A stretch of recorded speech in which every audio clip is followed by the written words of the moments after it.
Hello YouTube, welcome to my channel. Look at the weather we have. So this is perfect. It is snowing and this is gonna kick off my new little series of videos coming up about winter commuting. So let's get into this first video, which is gonna be installing studded tires. Okay, these are the tires I'm putting on. The Schwalbe, I believe is how you pronounce that, Winter Plus tires. These are 700C by 35, which is the maximum that I can fit on this bike, or at least close to it. You can see how kind of close the tire is there. You can't get any bigger than that, really, without risking rubbing. So, yeah, we'll put these on. They got a decent deep amount of tread, deeper than these, so that's also gonna reduce the clearance, and then the studs. So I'll let you know why I would actually use this bike with these tires versus my fat. So before we get into that, let's first switch out the tires, and then I'll give you kind of the whole lowdown on why I run studs on this bike and I don't run studs on my fat bike.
So there, now I have studded tires. Sweet. Plenty of clearance. Aggressive knobs. These even have like those little like sipes or whatever you call them, like you see on winter car tires, for just that little bit more traction. You definitely don't want to ride these on warmer weather paved areas, because you'll wear the tires out pretty fast. So, cool. Pretty stoked. Now I have my winter machine. Okay, let's talk about why I would ride this bike with studs versus my fat bike.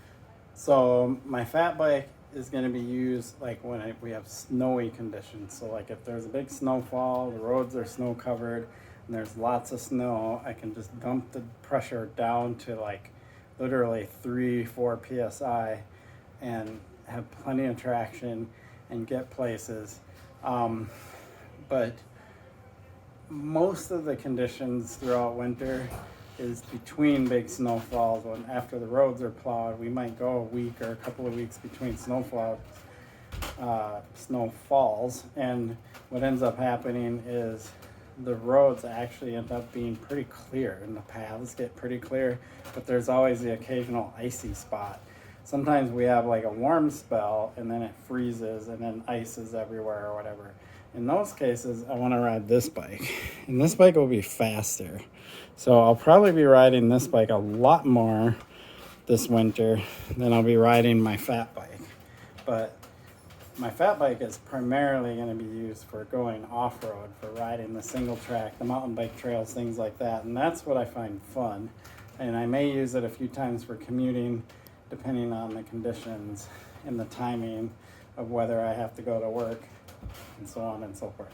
So that's pretty much the whole rundown. So I'm not a big fan of studs on mountain bike trails.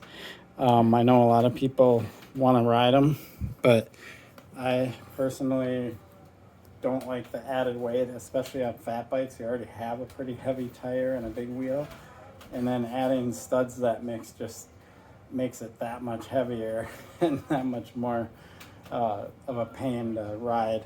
And also, most of the time their trails are pretty well snow packed and they're not icy. They do occasionally sometimes get icy, but for the most part they're not super icy. But we'll see how this season goes. So no studs on my fat bike, studs on this bike. This will be my primary commuting machine. Anyway, we're going to talk about a lot more stuff. We're going to talk about what do I wear for a helmet, a little bit more about what I use for lighting for commuting, because I talked about lighting for off-road, but lighting for commuting is a little different, and things like that. And I'll go over the clothes that I wear and how I dress for the different conditions, things like that. Anyway, appreciate you supporting my channel. Please like and subscribe. Peace.